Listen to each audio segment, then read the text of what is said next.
The lights in the biocontainment wing hummed quietly. Hana walked down the empty corridor, her footsteps echoing against the metal walls. It was late, well past the end of her shift, but she had one more task to complete. Her supervisor had asked her to check the new samples that arrived from the Velron homeworld. The Velron were a rare species, almost extinct now. Only a few thousand remained in the entire galaxy. Hana was young for a xenobiologist, barely 26 years old. She had joined the Galactic Research Station Theta-7 just 8 months ago.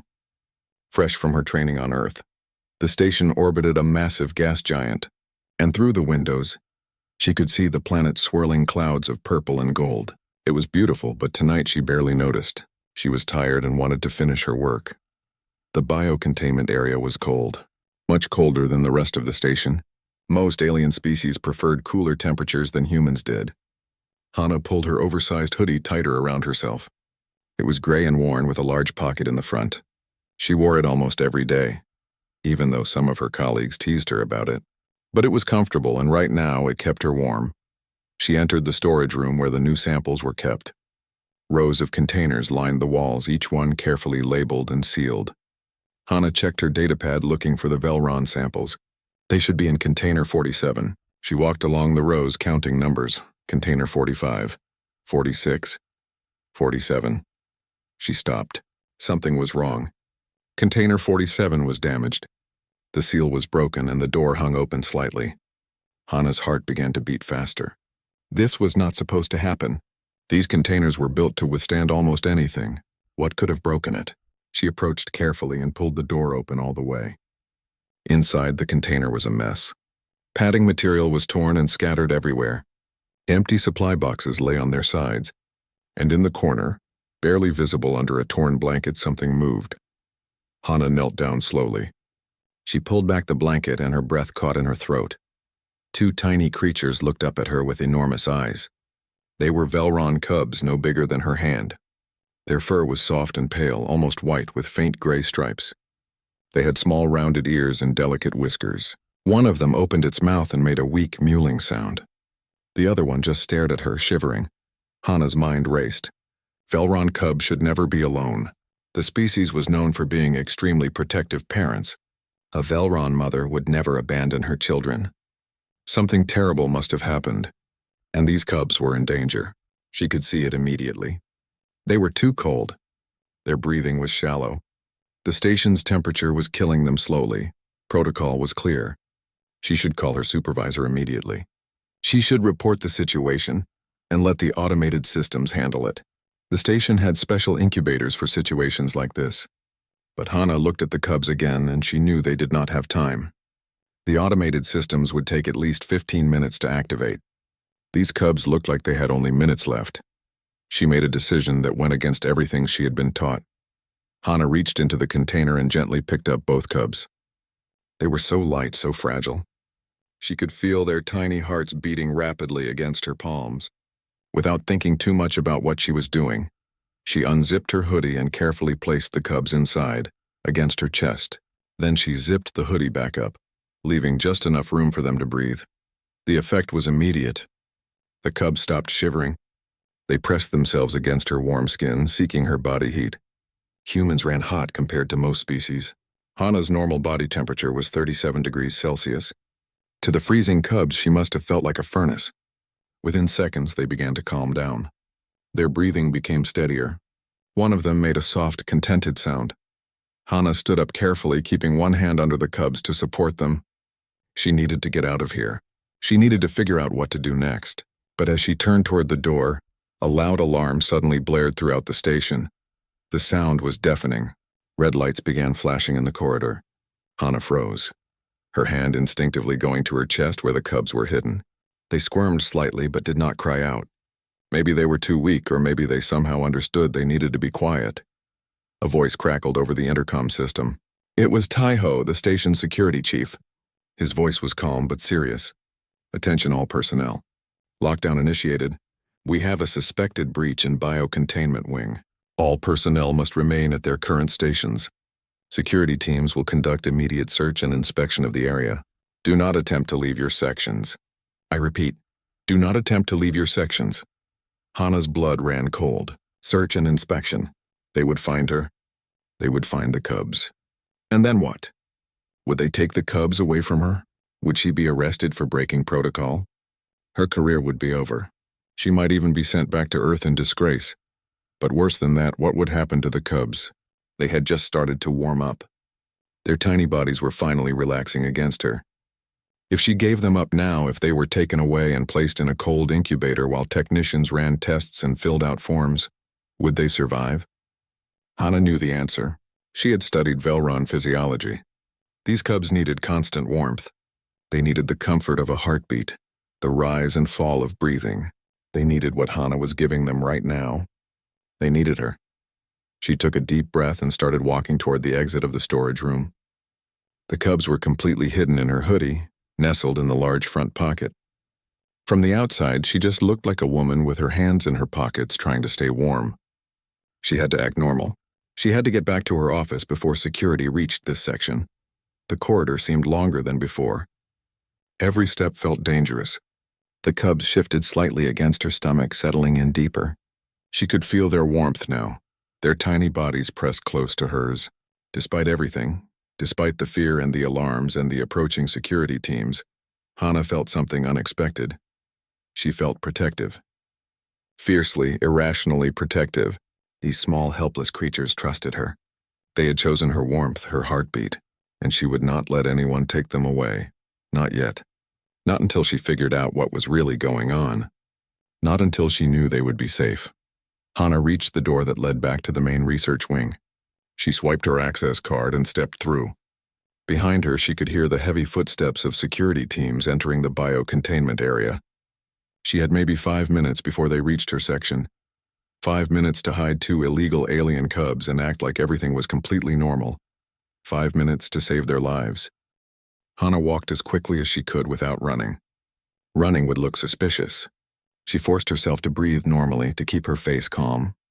The cubs moved slightly in her hoodie and she pressed her hand gently against them. They settled down again, warm and quiet. The xenobiology department was on the 3rd level of the research wing. Hana took the elevator, trying not to think about what would happen if someone joined her in the small space. But luck was with her. The elevator was empty and she rode it alone. The cubs made a tiny sound, almost like a purr. She looked down at the bulge in her hoodie and whispered, "Shh, just a little longer." The elevator doors opened. Hana stepped out and walked down the corridor to the office she shared with Kai. The door was open and light spilled out into the hallway. Kai was still there, working late as usual. He was a good colleague, quiet and focused. He rarely asked questions, which right now was exactly what Hana needed. She entered the office, trying to look casual. Kai glanced up from his computer screen.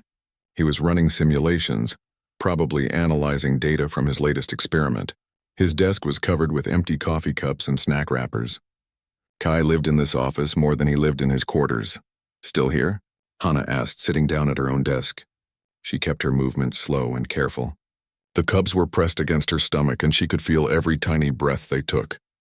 "Could ask you the same thing," Kai said, turning back to his screen. "Did you hear the alarm?" "Yeah, what happened?" Kai shrugged. "Security announcement said something about a breach in biocontainment. They are searching everything. Probably just a false alarm. You know how sensitive those systems are?" Hana nodded, turning on her computer. Her hands were shaking slightly and she hid them under her desk. The cub shifted again and she felt a small paw press against her ribs. She bit her lip to keep from reacting. "Probably," she agreed. She pulled up her work files, trying to look busy. But her mind was racing. What had happened to the cub's parent? Why were they abandoned in that container? And how long did she have before someone discovered them? Her computer screen flickered and a message appeared. It was a station-wide alert. Hana's eyes widened as she read it. Security cameras had captured footage of an adult Velron breaking into the biocontainment wing approximately 30 minutes ago. The Velron had accessed several storage containers before disappearing into the ventilation system. Station authorities were concerned the creature might have released dangerous pathogens or stolen valuable research materials. All personnel were required to remain in place for questioning and inspection. Hana's heart sank. The cub's parent. It had to be. The mother had come looking for her babies, but something had gone wrong. Maybe she had been scared away by security. Maybe she had been injured. Either way, she was somewhere in the station's ventilation system, alone and desperate. "You okay?" Kai asked. "You look pale." Hana realized she had been staring at her screen without moving. She forced a smile. "I am fine. Just tired. Long day? You feel warm?" Kai stood up and walked over to her desk. "Your face is really red." Panic shot through Hana. She was warm because the cubs were like little heaters against her body now. Their temperature was rising as they absorbed her body heat. "I think I might be getting sick," she said quickly. "Maybe a fever. I should probably go to medical." "After the lockdown," Kai said, returning to his desk. "We are stuck here until security clears us." As if on cue, heavy footsteps echoed in the corridor outside. Hana's pulse quickened. The cubs must have sensed her stress because they started moving restlessly. One of them made a small chirping sound. Hana coughed loudly to cover it, then coughed again for good measure. "You really do sound sick," Kai said, concerned. The footsteps grew louder. Then the door opened and Taiho entered the office. He was tall for a Kryn, his blue-gray skin marked with the tattoos of his rank. 2 other security officers followed him, including Dane, a massive Velsh whose forearms made him look even more intimidating. They carried scanning devices and wore serious expressions. "Good evening," Taiho said politely. "We are conducting routine inspections. This will only take a moment." Hana kept her hands on her keyboard, typing random letters that would look like work notes. She did not trust herself to speak. Her throat felt tight with fear. The cubs were completely still now, as if they sensed danger. She could feel their small bodies pressed against her, trusting her to protect them. Taiho walked around the office slowly, his eyes taking in everything. Kai answered his questions about when they had last been in the biocontainment wing, and whether they had seen anything unusual. Hana listened, trying to appear calm. One of the security officers activated a scanner and walked around the room. The device beeped softly as it detected various biological signatures. "Lots of Velron DNA traces in here," the officer reported. "But that is normal for a xenobiology lab." "Of course," Taiho said. He approached Hana's desk. "And you? When were you last in biocontainment?" "About 20 minutes ago," Hana said. Her voice sounded almost normal. "I was checking the new sample containers. Everything seemed fine. You saw nothing unusual?" "No, nothing." Taiho studied her face.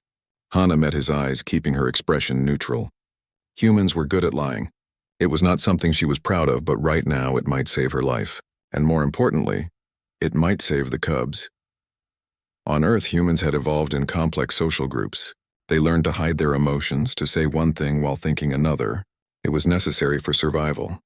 Other species had different ways of communicating, and many of them found it hard to read human faces. Hana used this advantage now, showing Taiho nothing but calm cooperation. One of the cubs shifted in her hoodie. Hana felt it turn, its small head pressing against her ribs. She kept typing, her fingers moving across the keyboard without pause. The movement in her hoodie caused a small bulge to appear, but her arms were positioned to hide it. She coughed again, loud and rough. "Are you ill?" Taiho asked. "Maybe," Hana said. "I feel a bit warm, but I will visit medical after you finish." Taiho nodded. He looked around the office one more time, then gestured to his team. "This area is clear, but we are placing monitoring sensors in this wing for the next 48 hours. If you see anything unusual, report it immediately." "Of course," Kai said. The security team left, moving on to the next office. Hana waited until their footsteps faded before letting out a long breath. Her whole body was shaking. The cubs began to move again, making soft sounds against her chest. "You really should rest," Kai said, looking at her with concern. "You do not look good." "I will," Hana promised. "Just let me finish this report," but she knew she could not rest. The security team had placed monitors in the wing. That meant sensors, cameras, maybe even audio recorders. She was trapped here with 2 alien cubs hidden in her hoodie, and she had no idea what to do next. The cubs would wake up soon. They would be hungry. They would make noise, and if anyone discovered them, everything would be over. Hana stared at her computer screen, her mind working frantically. She needed a plan. She needed help. But most of all, she needed to understand what had really happened in that storage container. Why were these cubs abandoned? Where was their mother? And what was she going to do when they woke up crying for food? The cubs settled deeper into her hoodie, purring softly against her warm skin. They trusted her completely. They had no idea how much danger they were all in. Hana placed her hand over them gently, feeling their tiny heartbeats. "I will figure this out," she whispered. "I promise." 3 hours passed. Kai finally left, yawning and mumbling about getting some sleep. Hana stayed at her desk, waiting until she was sure the corridors would be empty. The station followed a day-night cycle to help the crew maintain normal sleep patterns. Right now, it was deep into the night cycle. Most personnel were in their quarters. The cubs had fallen asleep again, lulled by Hana's heartbeat and warmth. But she knew they would wake soon. And when they did, they would be hungry. Velron cubs needed to eat every few hours in their first weeks of life. She had maybe 30 minutes before they started crying for food. Hana pulled up her computer's research database. She searched for everything she could find about Velron cubs. The information was limited because the species was so rare, but what she found made her heart sink. Velron cubs needed more than just food and warmth. They needed to bond with a caregiver within their first 72 hours of life. Without that bond, their stress levels would spike and they would die from cardiac failure. It was a survival mechanism from their evolution. Cubs that bonded quickly were more likely to survive. How long had these cubs been alone? Hana did not know, but she could see in their behavior that they were already starting to bond with her. They responded to her heartbeat, calmed at her touch. The clock was ticking and she was running out of time. A soft scratching sound made Hana jump. She looked up from her computer screen. The sound came from the window. Her office was on the exterior wall of the station, and through the transparent aluminum, she could see the vast darkness of space and the swirling gas giant below. But something was blocking her view. Something was on the outside of the window. Hana stood up slowly, her hand instinctively going to her chest where the cub slept. She approached the window carefully. The scratching came again, more urgent this time. Then she saw it. A Velron clung to the station's exterior hull. It was thin, terribly thin, its fur matted and dirty. The creature wore a damaged tracking collar around its neck. Despite the protection of a personal shield generator that allowed it to survive in the vacuum, Hana could see it was exhausted. Its claws scraped against the station's surface as it tried to maintain its grip. The Velron's large eyes stared directly at Hana. In that moment, Hana knew. This was the mother. This was Rena, searching desperately for her babies. Hana's breath caught. Rena could not speak human languages. The Velron communicated through sounds too low for human ears to hear, combined with scent signals that humans could not detect. But body language was universal. Rena's posture, the way she pressed against the window, the desperate look in her eyes, all of it said the same thing. "Please. Help me. Where are my children?" Slowly, carefully, Hana unzipped her hoodie just enough to reveal the cubs. They were sleeping peacefully, curled against her chest. She lifted one hand to show Rena that they were safe, that they were warm and alive. The effect on Rena was immediate. The Velron mother's whole body sagged with relief. She pressed her face against the window, trying to get closer to her babies. Tears formed in her large eyes, freezing instantly in the vacuum before her shield vaporized them. She made gestures, pawing at the window, trying to communicate something urgent. Hana understood. Rena wanted her cubs back. Of course she did. What mother would not? But how could they reunite them without alerting security? And what had happened to separate them in the first place? Hana held up one finger, the universal signal to wait. Then she sat back down at her computer, making sure Rena could see the screen. She pulled up the station's restricted files. Normally, accessing these would require higher security clearance than Hana had. But Kai had once shown her a trick, a backdoor in the system that the technicians used. It was technically illegal, but right now Hana did not care about rules. She typed in the override codes and accessed the research databases. She searched for Rena's tracking collar ID, which she had seen through the window. The file that came up made Hana's blood run cold. Rena was listed as a test subject.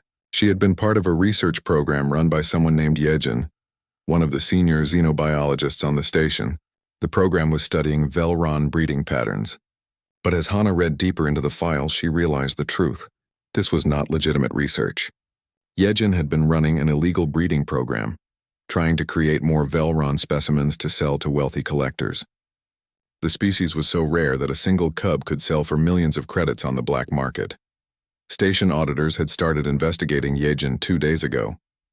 And according to the files, Yejin had tried to destroy the evidence. That included destroying Rena's cubs. The files listed the cubs as disposed of in bio-waste processing, but Rena had somehow found out. She had escaped from her holding cell and broken into biocontainment, trying to save her babies. She had gotten there too late to stop Yejin from removing them, but she had been searching the station ever since. Hana felt sick. The cubs in her hoodie were not just abandoned. They had been targeted for murder, and Yejin was still out there, probably trying to cover her tracks. She looked back at the window. Rena was still there waiting. Hana made a decision. She could not do this alone.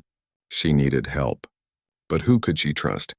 Most of the station personnel would follow protocol. They would report her to security, take the cubs, and start a long investigation. The cubs did not have time for that. They needed their mother now. Hana thought of Mira, her friend from Earth. Mira was a shuttle pilot, someone who knew how to bend rules and ask questions later. And there was Hyun, a security analyst who had always seemed uncomfortable with some of the station's research practices. If anyone would help her, it would be them. But first she had to deal with the immediate problem.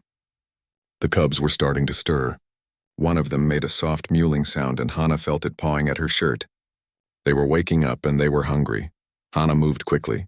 She went to the lab storage area and found the emergency medical supplies. Inside was synthesized formula, meant for feeding test subjects. It was not ideal, but it would work. She mixed a small amount with water, warming it carefully to body temperature. Then she returned to her desk and, shielding herself from the security cameras, she carefully removed one cub from her hoodie. The little creature blinked up at her with huge, trusting eyes. Hana offered it the formula using a small dropper. The cub latched onto it immediately, drinking eagerly. Its small paws kneaded against her hand as it fed, a gesture of contentment. When it was full, Hana cleaned its face gently and returned it to her hoodie. Then she repeated the process with the second cub. Through the window, Rena watched everything. Hana could see the anguish on the mother's face. She wanted to feed her babies herself. She wanted to hold them, groom them, keep them safe. But the window separated them, and Rena could do nothing but watch a stranger care for her children. When both cubs were fed and sleeping again, Hana turned to her computer. She gestured to the screen, trying to show Rena what she had discovered. Then she pointed to herself and made a gesture she hoped Rena would understand. "Trust me, I will help you. I will get your babies back to you." Rena stared at her for a long moment. Then slowly the Velron placed her paw against the window. Hana stood and placed her hand on the glass, matching Rena's gesture. Through the transparent aluminum, human and alien shared a moment of understanding. They were both mothers now, both protectors, and they would do whatever it took to save these cubs. Hana pulled out her personal communicator. She sent 2 quick messages. One to Mira, "Need your help, emergency, come to my office now." And one to Hyun, "Found something about Yejin, need to talk, private." Then she sat back and waited. The cubs slept against her chest, their tiny hearts beating in rhythm with hers. Outside the window, Rena settled into a position where she could watch over her babies, refusing to leave even though she must have been exhausted. Hana looked at the clock. It was now 41 hours since the cubs had been taken from their mother. That gave them 31 hours to complete the bond or the cubs would die. 31 hours to expose Yejin, rescue Rena, and somehow make everything right. It seemed impossible, but Hana was human, and humans had a reputation throughout the galaxy. They were the species that had survived on a death world. They were the ones who looked at impossible odds and said, "Watch me." Hana zipped up her hoodie and prepared to fight for her cubs. Because they were hers now in the way that mattered, she had chosen to protect them, and nothing in the universe would make her let them go. Mira arrived first. She burst through the door with her usual energy, her short hair sticking up in different directions. She wore her pilot's jacket over sleep clothes, which meant she had come straight from her quarters. "What is the emergency?" she asked. "Your message sounded serious." Hana gestured for her to close the door. Then she looked around carefully, checking for security cameras. The monitoring system Taiho had mentioned would be recording audio and video. She needed to be smart about this. She pulled Mira to the corner of the office where a tall equipment cabinet blocked the camera's view. Then she unzipped her hoodie. Mira's eyes went wide. "Are those Velron cubs?" "Keep your voice down," Hana whispered. The cubs stirred at the sound but did not wake. "They are in danger. I need your help." Are you insane? Mira hissed. But even as she spoke, her eyes softened as she looked at the tiny creatures. Where did you find them? Hana explained quickly, telling her about the broken container, the mother clinging to the window outside, and what she had discovered about Yejin's illegal breeding program. Mira listened, her expression growing darker with each detail. That is sick, Mira said. Breeding intelligent creatures to sell them? And then trying to kill the cubs to hide the evidence? She looked at Hana. We have to report this. We will, Hana said, but not yet. The cubs need their mother now. If we report it through official channels, it will take days. Investigations, paperwork, custody hearings. The cubs only have 31 hours left to complete their bonding. After that, they die. Mira bit her lip. So what do you want me to do? Get a shuttle ready. Make it look like routine maintenance. We need to get Rena aboard somehow. Reunite her with the cubs and get them all off this station before Yejin realizes what we are doing. That is crazy, Mira said, but she was smiling. I love it when. Tomorrow, during the next shift change. That is when we will have the most chaos and the least security coverage. The door opened again and Hyun entered. He was older than both of them, with gray beginning to show in his hair. He worked in security analysis, processing data and reports. He looked tired but alert. You said you found something about Yejin? Hana quickly brought him into the corner and showed him the cubs. Then she pulled up the files on her computer, letting him read through the evidence. Hyun's face remained expressionless as he read, but Hana could see his jaw tightening. Finally, he sat back and shook his head. I knew something was wrong, he said quietly. I have been reviewing her research files for months. The numbers did not add up. Test subjects that disappeared with no proper documentation. Budget expenditures that made no sense, but I could never prove anything. He looked at the cubs sleeping in Hana's hoodie. Now I can. Will you help us? Hana asked. Hyun was silent for a moment. Then he nodded. Yes, but we need to be smart. Yejin has powerful friends on this station. If she suspects we are investigating her, she will destroy evidence and disappear. We need to do this carefully. The three humans spent the next hour planning. Kai had once joked that humans were dangerous because they could cooperate without formal hierarchies. Other species needed clear chains of command, official protocols. But humans could form teams instantly, trusting each other with barely more than a nod. It was how they had survived on Earth, and it was how they would survive now. Yun would hack the security logs, creating false records that showed the cubs had been destroyed as Yejin reported. That would keep her from looking for them. Mira would prepare a shuttle, making sure it had the supplies they would need, and Hana would gather more evidence against Yejin, building an airtight case. But there was a complication. Hyun pulled up the security schedule on his datapad. Taiho is more alert than usual, he said. He has been assigning extra surveillance to the xenobiology wing. I think he suspects something. Can you get around it? Hana asked. Maybe, but it will take time. And if he catches us, we are all finished. They continued planning until the first light of the station's artificial morning began to glow through the windows. Rena was still outside watching through the glass. She had not moved all night. Mira and Hyun finally left, each returning to their duties. They would meet again in 18 hours during the shift change. Hana was left alone with the cubs. They woke as the lights brightened, mewling softly. She fed them again, using the last of the formula she had taken from the lab. One of the cubs was weaker than the other. It drank slowly and its breathing sounded rough. Hana's heart clenched with worry. She held the cub against her chest, feeling its small body shiver. Stay with me, she whispered. Just a little longer. She needed more medical supplies, but taking them from the lab would be risky. Too many people would be working during the day cycle, but she had no choice. The sick cub needed medicine, and it needed it now. Hana carefully placed both cubs back in her hoodie, making sure they were secure. Then she walked to the lab's medical storage.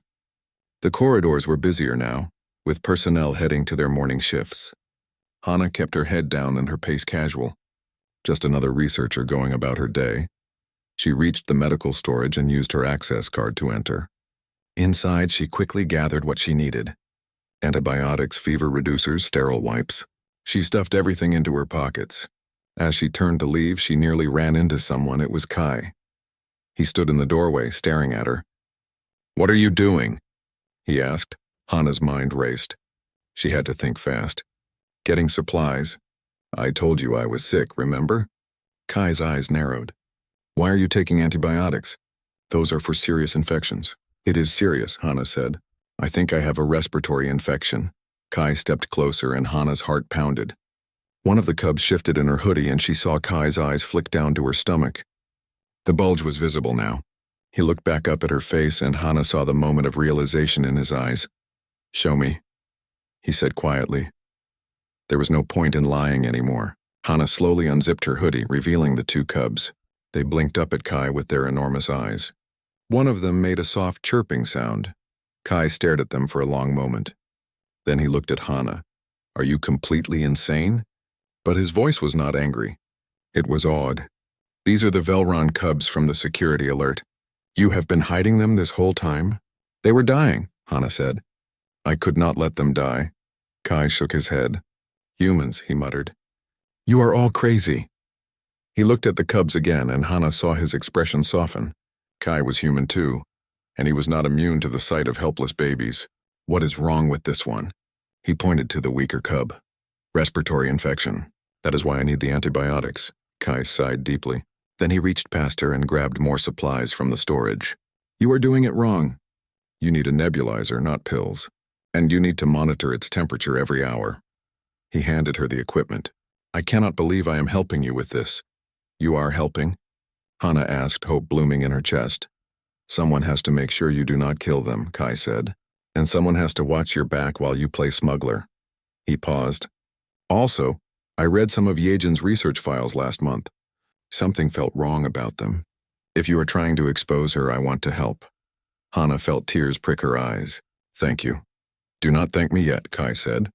We still have to survive the next day without getting arrested. He looked at the cubs one more time. Why do they trust you so much? Hana touched the cubs gently, feeling their warmth. I do not know. Maybe because I was there when they needed someone. Maybe because humans are warm and smell like safety. Or maybe, she said softly, they just know I will not let anything hurt them. Kai nodded slowly. That is the human thing, is it not? We see something small and helpless and we cannot walk away. Even when we should. Even when it is stupid and dangerous. He managed a small smile. That is why we domesticated wolves. That is why we made friends with predators. And that is probably why you are standing here with two illegal alien cubs in your hoodie. Probably, Hana agreed. They returned to the office together. Kai helped Hana treat the sick cub, showing her how to use the nebulizer to help it breathe. The cub fought the treatment at first, but eventually it relaxed. Its breathing became easier. Hana held it close, feeling its tiny heart beating against her palm. Outside the window, Rena watched, and Hana made a silent promise to the mother. Just a few more hours, then I will give them back to you. I swear. The shift change began at exactly 1800 hours. The station's corridors filled with personnel ending their day, and others beginning their night duties. It was the perfect time for chaos, the perfect time to move without being noticed. Hana sat at her desk, the cubs hidden in her hoodie as always. They were stronger now, the sick one recovering well from the treatment, but they were also becoming more active, making it harder to keep them quiet and still. Mira had sent a message an hour ago. The shuttle was ready, supposedly scheduled for a routine maintenance flight to check the station's exterior communications array. Yun had done his part too, altering security logs and creating gaps in the surveillance coverage. Everything was in place. They just had to execute the plan without getting caught. Hana's communicator buzzed. A message from Hyun. Security change complete. You have a 10-minute window. Go now. Hana stood up, taking a deep breath. Kai looked up from his work. Good luck, he said quietly. I will cover for you if anyone asks. Thank you, Hana said. Then she walked out of the office, her hand pressed protectively against her chest where the cubs nestled. The corridors were crowded. Hana moved with the flow of traffic, just another researcher heading home. She took the elevator down to the shuttle bay level. Her heart pounded with every step, but she kept her face calm. The cubs sensed her tension and squirmed restlessly. She whispered to them softly, trying to keep them calm. The shuttle bay was massive, with dozens of small craft docked along the walls. Hana spotted Mira's shuttle immediately. It was smaller than most, designed for short-range operations. Mira stood by the entrance, doing a false pre-flight check. When she saw Hana, she gave a small nod. Hana walked toward the shuttle, trying not to hurry. She was almost there when a voice stopped her. Hana. She froze. That voice. She turned slowly and saw Taiho standing behind her. The security chief's expression was unreadable. He walked toward her, his footsteps echoing on the metal floor. Where are you going? He asked. Hana's mind went blank. She could not think of a lie fast enough. The cubs chose that moment to move, and the bulge in her hoodie was clearly visible. Taiho's eyes dropped to her stomach, and she saw his expression change. Realization dawned on his face. Show me, he said, his voice low. There was no point in running. No point in lying anymore. Hana slowly unzipped her hoodie. The cubs blinked up at Taiho, their small faces innocent and trusting. For a moment, no one moved. Hana held her breath, waiting for Taiho to call for backup, to arrest her, to end everything. Then Taiho did something unexpected. He sighed deeply and rubbed his face with his hands. You humans, he said, sounding exhausted. You are either the bravest or the most foolish species I have ever met. Probably both. I can explain, Hana started. Taiho held up a hand, silencing her. I already know. I have been watching you for 2 days. I suspected something from the moment I saw you in the xenobiology wing during the security sweep. He paused. I also know about Yejin's illegal breeding program. I have been building a case against her for 6 months, but I lacked concrete proof. Hana stared at him. You knew? I suspected. But I could not move without evidence. Then you appeared with these cubs, and suddenly everything made sense. He looked at the cubs, and his expression softened. They were supposed to be destroyed. That is what Yejin's reports claimed, but you saved them. Their mother is alive too, Hana said quickly. She is on the station's exterior hull near my office window. She has been there for 2 days watching over them. Taiho nodded slowly. I know, we have been tracking her movements. I gave orders not to approach her because I wanted to see what she would lead us to. He looked at Hana. And she led us to you, and to the evidence we needed. So what happens now? Hana asked, her voice shaking. Will you arrest me? Taiho was quiet for a long moment. Then he said, I have worked with many species in my career, but humans are unique. You see something that needs protecting and you protect it, no matter the cost, no matter the rules. He looked at her directly. What you did was illegal. You broke protocol. You could lose your job, maybe face criminal charges. Hana's heart sank. However, Taiho continued, you also saved 2 lives and helped expose a major crime. That has value. He gestured toward the shuttle. Go. Get the cubs to their mother. Reunite the family. But when you return, I need your full cooperation. You will testify about what you found. You will provide all the evidence you gathered, and you will help me arrest Yejin properly. Hana could hardly believe what she was hearing. You are letting me go? I am giving you a chance to do the right thing, Taiho said. Do not make me regret it. Hana wanted to hug him but settled for a deep bow of respect. Thank you. Thank you so much, Taiho nodded. Now go. Before I change my mind. Hana ran to the shuttle. Mira already had the engines warming up. What did he say? Mira asked as Hana climbed aboard. He is letting us go, Hana said, still shocked. He knows everything and he is letting us go. Mira grinned. I told you Taiho was one of the good ones. She sealed the shuttle door and began the launch sequence. Hold on, this might get bumpy. The shuttle lifted off smoothly and exited the station. Mira piloted it around to the exterior section where Rena waited. Through the view screen, Hana could see the Velron mother still clinging to the hull near the office windows. She looked exhausted, barely holding on. Mira brought the shuttle close, opening the side airlock. Rena! Hana called out. Come inside. Your cubs are here. For a moment, Rena did not move. She stared at the shuttle, uncertain. Then Hana held up one of the cubs so Rena could see it through the view screen. The cub mewled, reaching tiny paws toward its mother. That broke through Rena's hesitation. She launched herself from the station hull and into the shuttle's airlock. The moment the inner door opened and she entered the pressurized cabin, she collapsed. Hana rushed to her side, cradling the cubs. Rena looked up at her, eyes filled with desperate hope. Hana gently placed the cubs in front of Rena. For a heartbeat, no one moved. Then the cubs smelled their mother. They made high-pitched crying sounds and crawled toward her. Rena pulled them close with her front paws, curling her body around them. She made a deep rumbling sound that Hana felt in her chest. It was a sound of pure relief, pure love. The cubs burrowed into their mother's fur, finally home. They purred and chirped, their small voices blending with Rena's rumbles. Hana watched them, tears streaming down her face. This was what she had fought for. This moment. This reunion. But one of the cubs turned back. It crawled away from Rena and came to Hana, pressing against her leg. It looked up at her with those huge eyes and made a questioning sound. Hana knelt down and stroked its soft fur. "It is okay," she whispered. "Go to your mama. You are safe now." The cub chirped once more as if saying thank you, then returned to Rena. The mother Velron looked at Hana, and though they could not speak each other's languages, the message was clear. Rena touched her paw to her own chest, then pointed it at Hana, a gesture of gratitude. A gesture of family. Mira set the shuttle on autopilot and came back to see them. "Beautiful," she said softly. She activated a translator device, setting it to Velron frequencies. "Can you understand us now?" she asked Rena. The device crackled, then spoke in a soft musical voice. It was Rena, translated into human language. "Yes, I understand. Thank you. Thank you for saving my children. Thank you for protecting them when I could not." "You are welcome," Hana said. "We are taking you somewhere safe. Away from Yejin. Away from anyone who would hurt you." "The human protected them," Rena said, her translated voice filled with wonder. "She kept them warm. She fed them.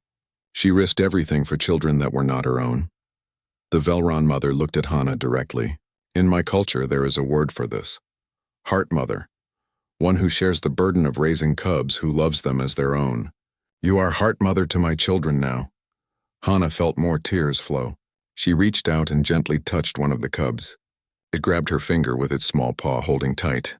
"I will always be here for them," Hana promised. "Whenever they need me." Mira piloted the shuttle back to the station's docking bay. When they landed, Taiho was waiting with a medical team. But he was not alone. Yoon was there too, and so was Kai. And behind them, surrounded by security officers, was Yejin. She looked furious, her hands bound in restraints. "It is done," Taiho said as Hana stepped off the shuttle. "We arrested her an hour ago. The evidence you gathered, combined with Hyun's analysis and the testimony of other researchers, was enough. She is going to prison for a very long time." Yejin glared at Hana with pure hatred. "You ruined everything," she hissed. "Those cubs were mine. My research. My property." "They were never property," Hana said firmly. "They are children, living beings with a mother who loves them. And you tried to kill them." Taiho ordered his officers to take Yejin away. She screamed and struggled, but they did not let go. Finally, her voice faded as they dragged her down the corridor. The medical team checked Rena and the cubs, making sure they were healthy. The sick cub was recovering well, its breathing clear. The doctors declared the entire family stable and ready to be moved to proper quarters. Rena would be granted asylum on the station, protected under Galactic Protective Species laws. She would never be forced into breeding programs again. 3 months passed.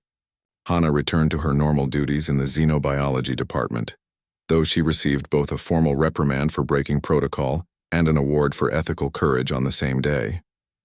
The station's bureaucracy was confusing like that. Rena worked as a consultant now, teaching researchers about Velron culture and biology. She had her own quarters specially designed to meet her species' needs, and the cubs grew stronger every day. They visited Hana often, climbing into her hoodie pocket like they had when they were newborns. They were too big to fit now, but they tried anyway, making Hana laugh. Rena watched these visits with amusement, never jealous, always grateful. On quiet days, Hana would sit in her office with her hoodie on, and the cubs would drape themselves across her shoulders, purring contentedly.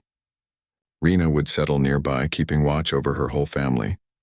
Because that was what they had become. A family. Strange and unconventional, but real. Security still walked the halls, doing their regular patrols.